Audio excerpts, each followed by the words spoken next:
Hello mga pamangkin. Hello. Hellos. Yellow. What's up? What's up? At narito po tayo ngayon after a short holiday break dahil po syempre kailangan kasama natin ang mga pamilya natin at sila ang priority natin sa panahon na yun. Pero ngayon, short lang naman tong i-discuss natin because we just want to, well, discuss the year that has come to pass, which is 2025. And we'd like to, of course, mention some of the highlights that uh, we've achieved or we've Accumulated. experienced. Ano? Accumulated. Accumulate talaga. So, yun yung i-discuss natin ngayon. I guess we can go over the rules. So, take it away, Ian. Okay, so So, rules lang very quickly is that to give ourselves a little bit of guide. challenge, no? Guidelines. Guidelines, no? So yung top 3 highlights per Lorcantito ang meron tayo. So if we were to highlight everything that happened in the year, it would take us so long to discuss Yeah, a lot. everything. Dami. No? Dami. So ano na lang, we wanted to highlight one personal highlight that involved the person, kami, no? Na As dito. an individual, no? One community highlight na involves the PH Lorcana community. And then one random highlight na ano, naka-capital pa yung highlight, no? Highlight. Yeah. Kasi ano, kung ano na lang yung feel. Because everybody has their own, parang one random sa lahat na nangyari. Kasi ang dami. Could be personal, could be community. Mm. Okay. Yan.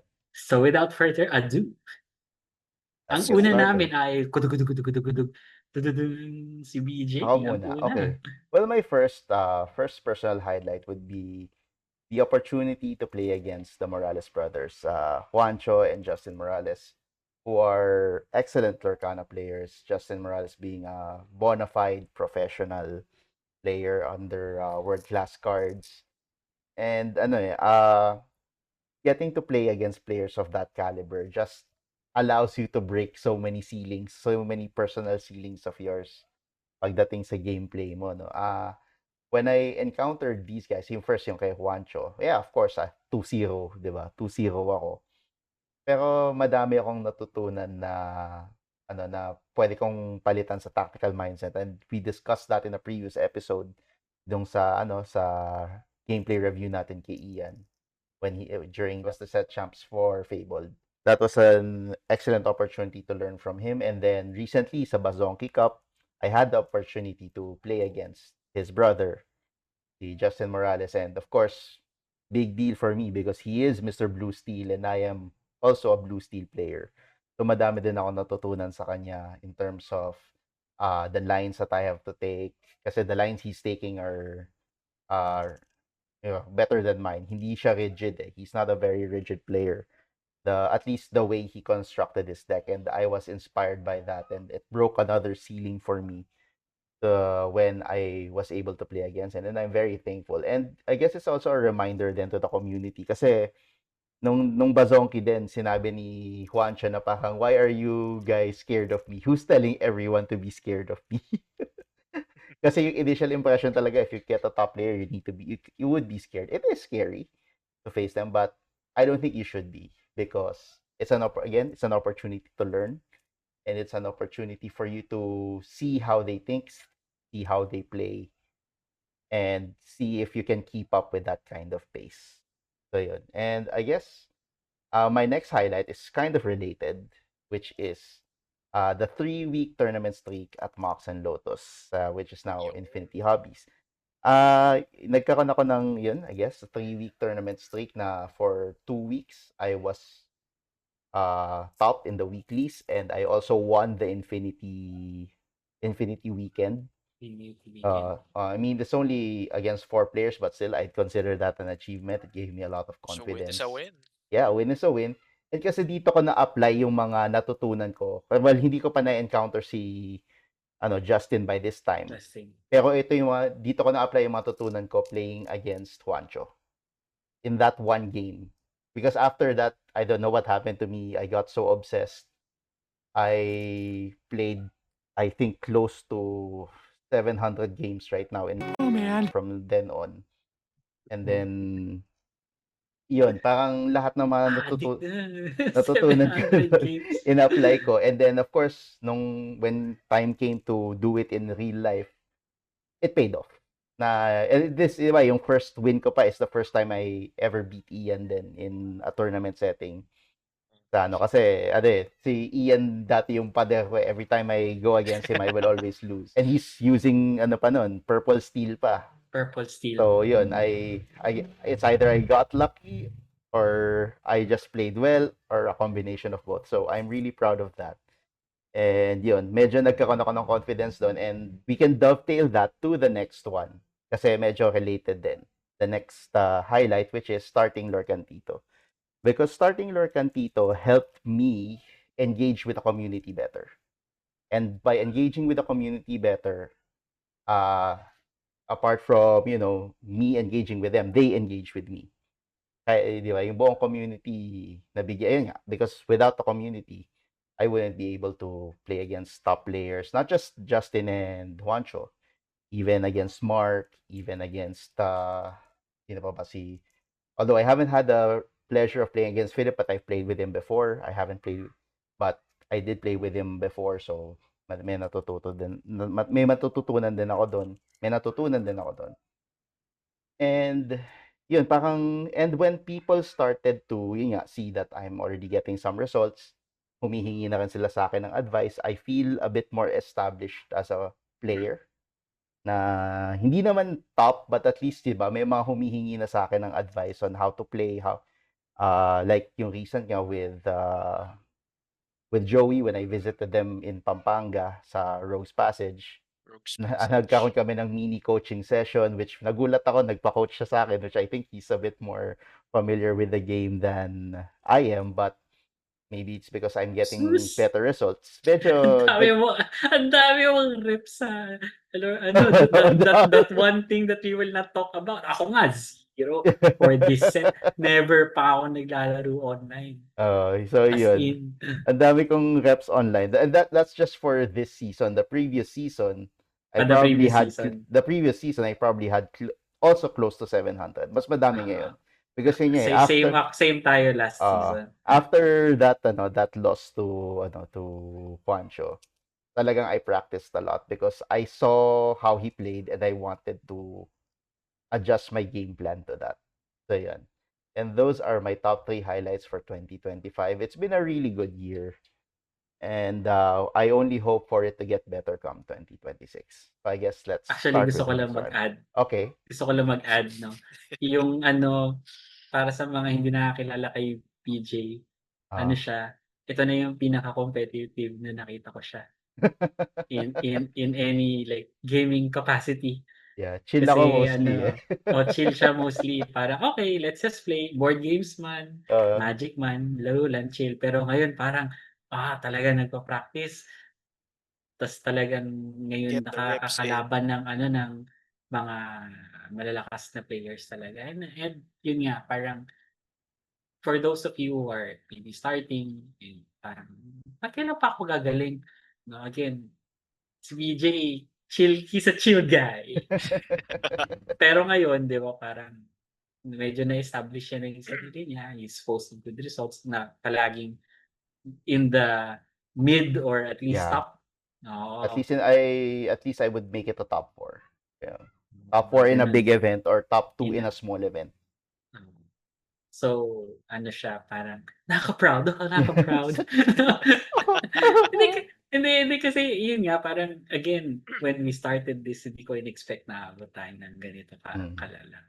Kalala. Kalala talaga. Kalala, oo. So, lang, parang to give praise and props to BJ. Thank you very much. I appreciate it. Nag talaga siya, nag-refs talaga. Kaya nga parang I also feel a little bit, hindi naman pressured, pero gusto ko palagi we have the pieces to keep his deck in tip-top shape. So please Kahit bentahan mahal. niyo kami.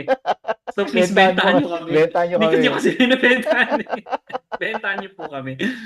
Hindi naman para sa'kin, eh, hindi naman ako yung gumagawa ng masamang plano. Tinutulungan ko rin namang A- maghanap ng ako piyesa yung din mga kasama gumagawa ko. ng masamang plano. Ay, yung pala eh. Ay, naku Masalo, di tayo bebentahan ng mga tao 'pag ganyan ka.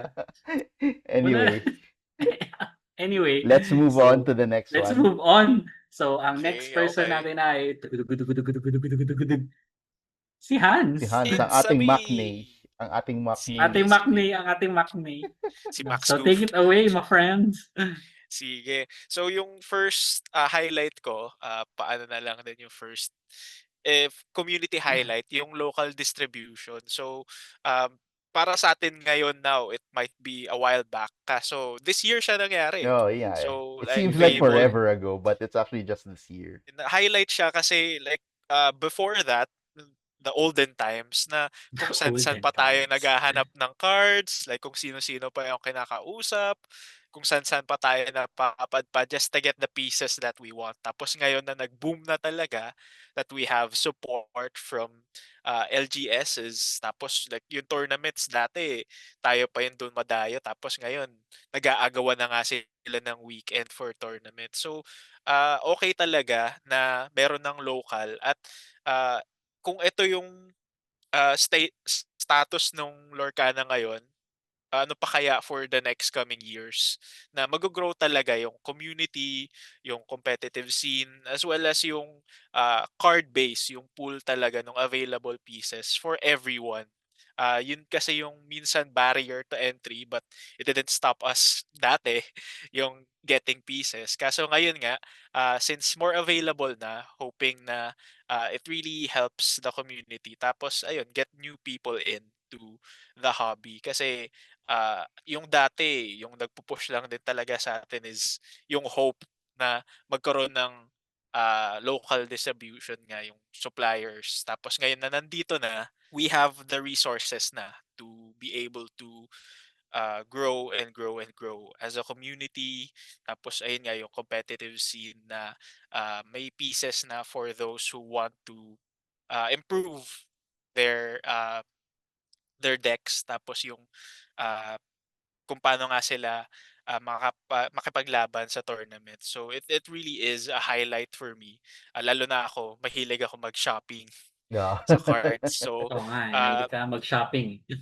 maano na nga lang din like a bit ago we talked to si Mark nga 'di ba? So si Mark, one of the OGs talaga, tapos siya nga yung ah, malakas magbukas back then um, nung wala pang local distribution. So, siya yung kausap ko palagi. Like, Sir Mark, meron po kayong ganito. Tapos, lala-move lang din talaga para makuha yung card. So, it Not was really a sponsored, by the struggle. way. It was really a struggle back then. Tapos ngayon, it's easier now. So, a very, very comfortable highlight for the community as well, yung local distribution. Next highlight, vroom vroom, riding with the racers. Okay, so highlight siya sa akin even now. Kasi if you think about it, most of the racer pieces, matagal na, Shimmering Yeah, Skies shimmering. pa. Shimmering Skies. So ngayon siya nagkakaroon ng viability for a couple of reasons, 'di ba? So first, malapit lang din dun sa first point, yung local distribution. That was around set 8 or yung Fabled nga. Yun yung nag-rotate tayo. So Mm. nawala yung other pieces that most decks use. Tapos hanapan talaga kung ano yung viable. So doon nag-shine yung racers, and then up until now kung anong set na tayo in Whispers of the Well, medyo may laban pa rin talaga siya with meta decks, with rogue decks that perform well. Like I feel na etong pet deck ko na racers na matagal ko nang binubuo, tina-try i-workout. I have yung racers with si Big Lug na set 8 lang din naman. Tapos I have yung racers na with locations na it can really surprise people when I take it to weeklies, to tournaments na may ano talaga siya, may threat factor na uh, si King Candy, Royal Racer, once he comes out, magugulat na lang yung mga kalaban mo na, ay, kailangan ko asikasuhin to. And it can really take people by surprise, lalo na kung di sila prepared for it. So, kaya siya ups and downs kasi of course, hindi siya ganun ka, I would say, optimized. So, again, as most card games naman talaga, depende talaga siya sa draw. And even with the new pieces na pwedeng mailagay like yung Sleepy Hollow, yung Get to Safety, while very useful, may ano talaga, merong roguish quality to it na it can really be fun to use but hindi ako nag-expect to perform well but I really enjoy riding with the racers talaga kasi for the longest time, ayun nga, Shimmering was a year ago.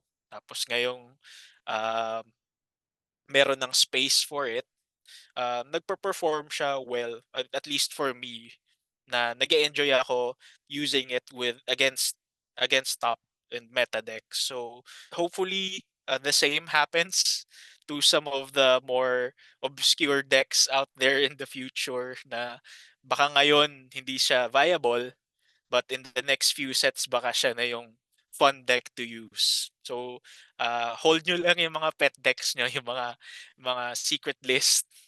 So, baka may viability siya in the future. So, very highlight na may deck na akong nagagamit na for the longest time I've been trying to build.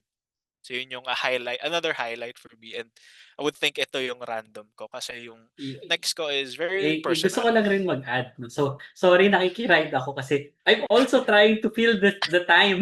Kasi ang bilis natin masyado. Grabe. Mamatapos agad yung podcast natin. Kawawa naman yung mga manonood na gusto makinig na hanggang matagal, no? Yun nga din, parang just to ride on what Hans is saying. Mhm. Yung mga pet decks can also have impact on the meta. So, yung isa sa mga pet decks namin, I think that we've had the pieces for a very long time, is yung Monstro na OTK. We've OTK had the Yun. pieces Monstro. for a while.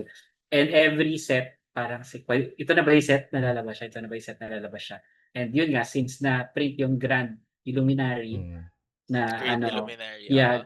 So parang ano siya, feel ko parang okay, nagkaroon siya ng konting consistency.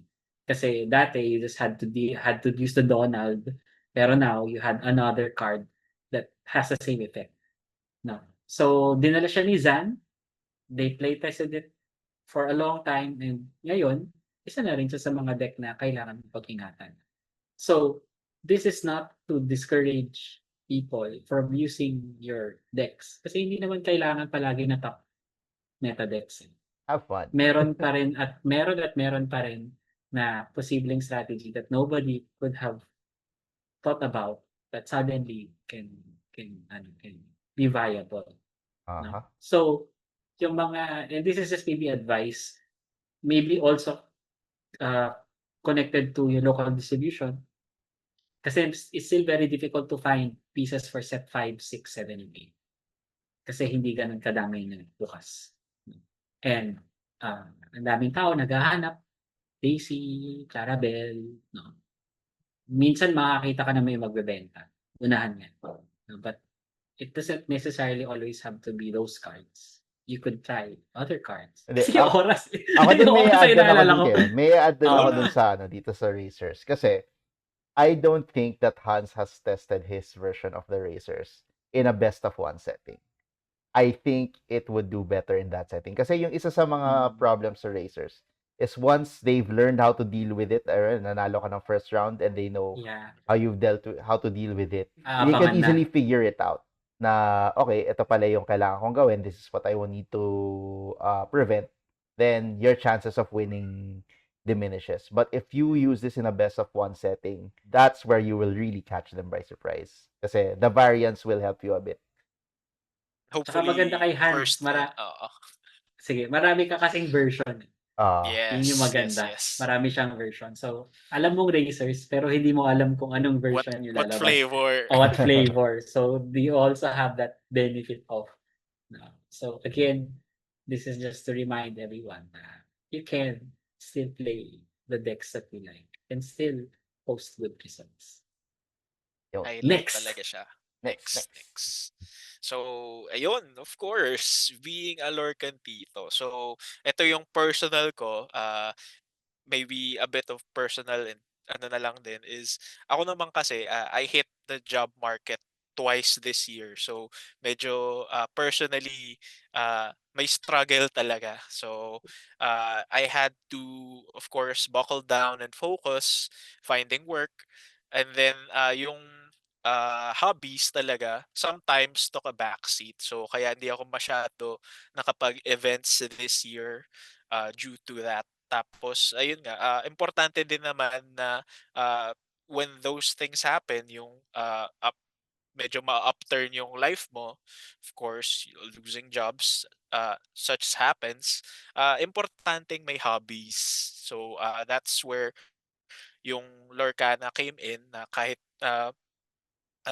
na medyo mahirap, kailangan mag-push pa rin, doing something you like, and of course, uh, time with those people you enjoy. So, the Lorcan Titos here, si Lorcan Tito Ian, Lorcan Tito BJ, really helped talaga me on a personal level over the past few weeks, past few months this year. Kasi importante talaga yun na even though you're in a funk, na you still go out, you still have fun, you still spend time with people. Kasi yun din talaga yung makabuhat sa'yo once you're in a downturn. So on the pickup, ayun nga, na-establish yung Lorcan Tito, and then when I came in joining episodes, tapos ito na nga, we're in the year-end roundup, medyo nakaka-strengthen talaga na, uy, meron akong a group of people here, the Lorcan Titos, that I can rely on. Of course, on the Lorcana side na, uy, ano yung kailangan gawin? Uy, may bago, or like something na regular, 'di ba? It really helps having a routine. Tapos ayun nga, as a hobbies go, it's really good and really helpful na meron kang people to share it with, 'di ba? Kasi merong of course yung personal enjoyment, like I said dun sa first few points, na I like shopping talaga for cards. Tapos kasama Retail din naman therapy. sila dito. Um, Retail therapy. kasama din naman sila do'n. May personal enjoyment yung sa sarili lang, tapos merong enjoyment that you share with other people. So, now na mas settled na ako work-wise, hopefully I can attend more events, more tournaments, more weeklies. And ayun nga, I believe we have a lot more in store for the Pamangkinks. We have this hobby talaga to enjoy with other people. So I really cherish being a Lorcan Tito. Really a highlight of the year, being part of a team such as this, and then yung being in this space in the community talaga. So very, very, very nakataba talaga ng puso. So highlight for me talaga yung being a Lorcan Tito. And Si we're Hans yung thankful aming for rogue, you. rogue guy. Yeah, the rogue guy. Kung kami mga met, We're happy to have you, ano, Hans. kailangan din, Oy, hindi ako ano, met. Ako loyalist ako. Nag-cheat lang akong isang beses dun sa Infinity Weekend. sorry po. No, Anyway, again, Hans, we are so glad to have you as part of the top team. chars. May isa And pa nga kami na ano sana Nasa- Secret maglaro character. si secret character pa kami. Actually, nasa dalawa pa nga Dominaria secret pa siya.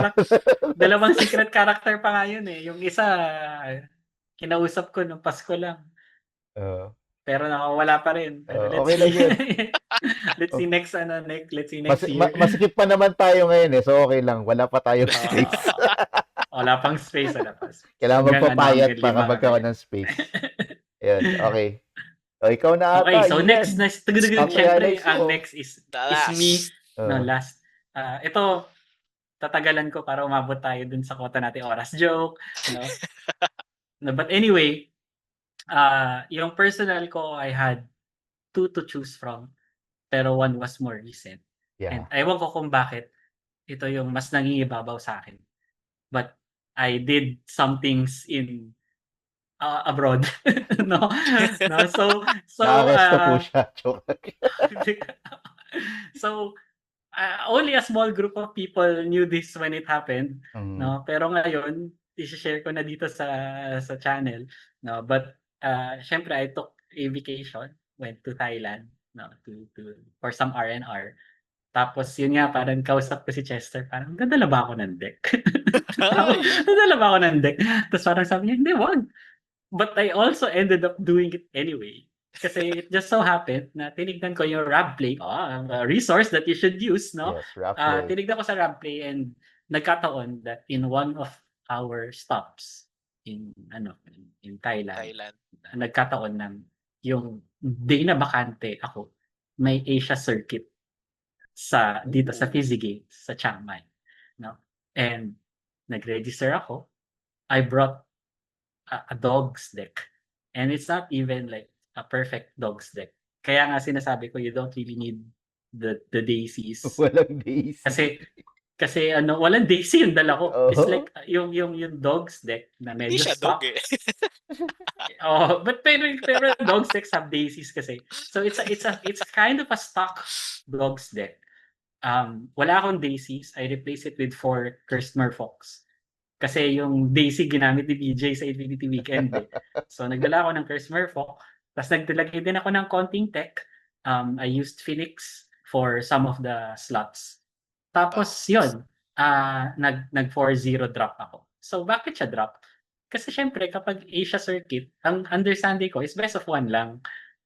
So when I got to the store, parang kinausap ko yung shop owner, sabi ko, ganito, I'm visiting, gusto ko maglaro, ganun. And then sabi niya, best of 3. Sabi ko, paano yun? Best of 3. Sige, mukhang kaya. Kasi ang nag-register lang, 11. Tapos on the day, nag-22. Biglang Tagal lumobo. nun. Surprise! So, surprise, Best of 3. 22. So that's 5 rounds. So sabi ko, paano ako yung oras? Yeah. kasi ano yun eh, bilang yun eh. Because that night is also yung pabalik ng Pinas, no? So sabi ko matatapos ko ba to? So anyway, obviously hindi kasi I had to Drop. go. I had to 4-0. go at a certain time. Kasi yun nga, parang kailangan ko pang mag-pack, had to do some last minute shopping, no? Had to go to the airport early kasi syempre isa lang yung flight from Chiang Mai to Philippines eh. So if we miss that, it's GG. Nako. Yeah. So I had to drop. So sabi ko, in-explain ko na akala ko best of 1. Tapos I just played as much as I can. Tapos yun, nag 4-0 drop ako. And people were kind of ewan ko, hindi ko alam kung nagalit sila o ano. Kasi syempre nagulo ko yung standing eh, no? But I got to play with them and kaya siya naging highlight for me. I think better than when I placed third in the main event. Kasi I placed third in the fabled main event eh. I think that was my best competitive outing sa personal ko. Pero I felt that this was better. Not because of the result, pero meron nga akong personal ceiling na break din.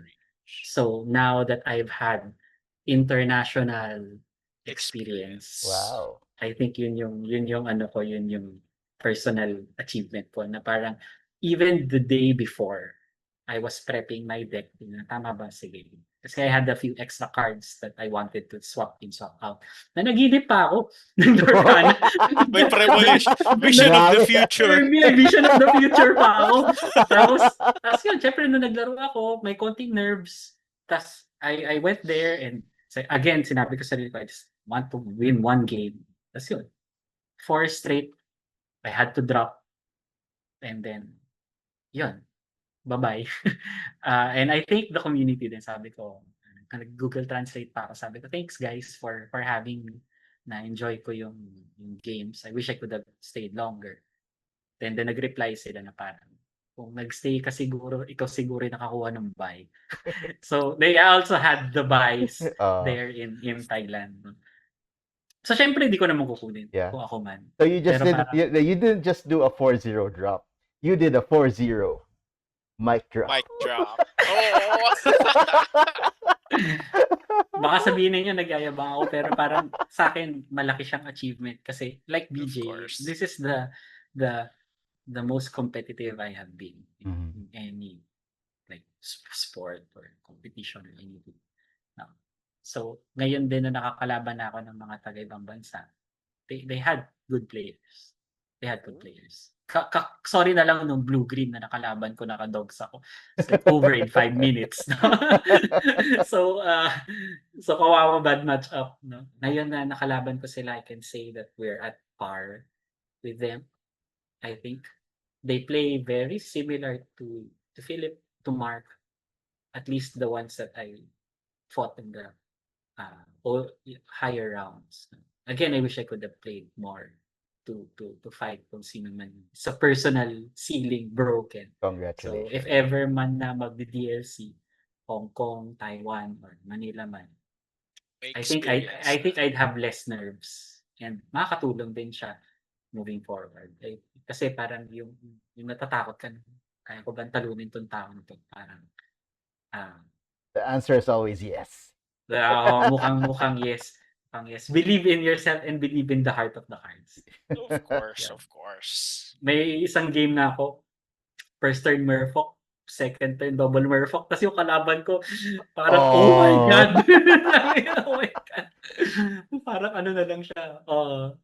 So anyway, kung Daisy man yun, then he would have drawn Draw cards. cards. Diba? Ano kasi, nakalaban ko kasi was he needed the hand. So when he challenged into it, ang daming discard. Oh, So anyway, terrible. yun. So, Alright, congrats. yun yung una. Next. Okay, next is, of course, the community being recognized by international Lorcana content creators. So, this is a culmination of pre and post distribution. So I still remember the first guy to ever get shout out. Si Philip. Yeah. Ang pinakauna. Nakakatawa nga kasi binate niya si Specie. Kasi yung pangalan ng deck niya is One Drop Maleficent because Specie said so. syempre na-feature siya. Na-call out. So na-call out siya. So I think in that specific episode, dalawa kami yun nandun. No. And we've also had a few more, I think I think nakadalawa ako. Meron din si Eldon. And then the others. Basta meron. We've had a lot of players na highlight because of using weird decks, because of using maganda yung performance in a high attendance tournament, no? And it just goes to show that tayo din in our small area in the our Lorcana pond. space, in our pond, na recognize din tayo. Hindi nila alam yung meta natin, pero parang they can look at our decks, they can try to check kung ano yung mga nangyayari, no? And then it just gives a little bit of validation to us, no? Na parang hindi lang sa atin, no? Meron rin ibang mga tao internationally na naka-recognize na marami rin naglalaro. And we post results and then we get to play. So ano yan, parang pinakagusto ko dito is that may recognition. It's Uy Philippines with substance. So I think and credit to Philip kasi siya yung nagpo-post eh. Siya yung pinakamadalas na nagpo-post. Matyaga talaga. Matyaga. So Thank you, nagko-collect siya tapos pinopost sa ink decks. So we'll have more of that moving forward. And I hope that we get noticed more. Siguro sana tayo nag-highlight din tayo ng deck ng ibang tao, no? Pero I don't think we have that following yet. So we don't have please, that capacity yet. So please like, share, subscribe because it helps the algorithm and meron pa nga dito na tinignan ko yung statistics na merong mga ibang nanonood na hindi subscribe, 27%, no? So please Subscribe to subscribe. Subscribe na. Pati yung sa FB Oo. namin, follow nyo na din para maka-reach kami ng 100 followers so that we can do live streams on FB as Oo. well. Actually, We kailangan mm, natin soon requirement ng live Yeah. stream. Requirement siya. So, next year na namin i-discuss yun, but we have things in the pipeline Yes. for Let's go. everybody. No? But again, yung importante dito is nare-recognize rin tayo. Yeah. No? And moving forward, ito community din, syempre, para sa akin, kahit hindi ako naka-attend, is still yung Bazonki Cup. So, Bazonks. the reason for it is that everybody had fun. Syempre, shoutouts to Mark. Kakalipad niya lang Yes. today. Safe flight. Today. Yes. As of today, we recorded today and today was his flight. So, see you when I see you, my brother. No? Yes. Please send us kangaroos and eucalyptus from the koalas. Send us Vegemite. And Vegemite. No? But dahil sa Bazonki Cup, na-realize namin na marami talagang player. So it's kind of sad, at least for me, kind of sad that hindi na maximize yung 64 na pumunta. But 48 is still Very lot. good. Really. It's still A a lot very of good players. number. It would have been better if we had 64. So possibly in the future we can have ang masasabi ko lang, it is not, the Bazonki Cup is not the last of its kind of event. Madami aalis. Hindi. Huwag naman. Hindi. Para ano ba, kailangan may umalis ba muna? Tapos para, may papalit na bago. Pwede Cycle naman lang ba? Hindi mag-celebrate naman lang dapat tayo madami sa community di ba? Pwede naman celebration lang. Kailangan ba may sacrificial lamb na isa na mawawala para, huwag naman, di ba? Siyempre, we'll have people stay as much as we can. No. But yun nga, parang looking from our first Christmas event when we were just like 22, 24 people, di ba? Wala pang distribution noon. We were still playing Ursula. Yeah. Palabas pa lang yung Shimmering Skies noon. I don't know. Can't recall. It's been a while. No? Ang naalala ko lang, si Charles, marami siyang dinonate. Tsaka si Mark, meron siya ng malaking Maleficent Dragon. Yun yung naalala ko. No, but again, the Bazonki Cup will not be the last of its kind. There will be more down the pipeline. Hindi lang naman kami yung nag-organize. Marami pa dyan. Yeah. And it's just a testament to the community being really strong and supporting each other. And welcoming all of the new players. So, para sa akin yan. Yung aking tatlong highlight. Again, we had a lot of other things that we wanted to point out. Pero yun nga, for the rules, we'll just stick with this one. And then balikan na lang namin kung ano yung kailangan balikan. Marami rin kasi kami mga hindi na-discuss na in previous episodes, like yung kay Mark. Marami kami na-discuss doon. Marami rin mga highlights. No? But slowly and surely, we're getting there. No? There's still some roadblocks, bumps na sana wala. But we'll just move as much as we can. No? And look forward to another year ahead. No? So, we'll finish with that. But before we go, just a few reminders to everybody. No? So, nagre-prepare na rin tayo for next year. 2026. Yay! Yes. So, marami tayong mga events. Hindi na natapos. So, kakatapos ng Asia Circuit natin. Ngayon, set champs na agad. Parang dati. Talaga, naalala ko na, in 2 weeks, maglalaro na tayo sa Kachi. Prepare. Tapos ngayon, parang, ang dami na masyado. Hindi na ako makapili. Hirap pumili na. Ang hirap pumili. Minsan nga, ang problema is, yun nga, tatlo in one day. I don't know if the schedule will change. But we have it now. So, set champ schedule as of what we have currently. No? So, January 10, tatlo ang pagpipilian po ninyo. You have High Market in Cubao, Box and Lotus / Infinity Hobbies. Magre-rebrand po sila as of today. Today din yung announcement. Yeah. No? in Magallanes, and then we have Habi Kaikan over at Festival Mall. So, marami kayong pagpipilian. No? On January 17, on Pecos Hobby Shop. Then January 18, SideQuest. Ito, hindi pa ako sure. Okay. But most probably, it will be on the 18th. No? Hindi pa nag-reply sa akin si Louie, but I told him na parang, please have it on the 18th. Kasi Subject to yun yung change. subject to change. Ito yung may pinaka-subject to change. No? And then, of course, January 24 sa Habi Stadium. There's one thing that just got posted as we were recording. Preparing. No? Hindi ko alam kung saan ko siya isisingit. But January 11 at Play to Learn in In Cebu. Cebu. We will post another one to update everybody. Pag na. Pero ito na muna tayo. No? Just a few more reminders that on January 25, we have the Asia Circuit main event in Courtside Galleria.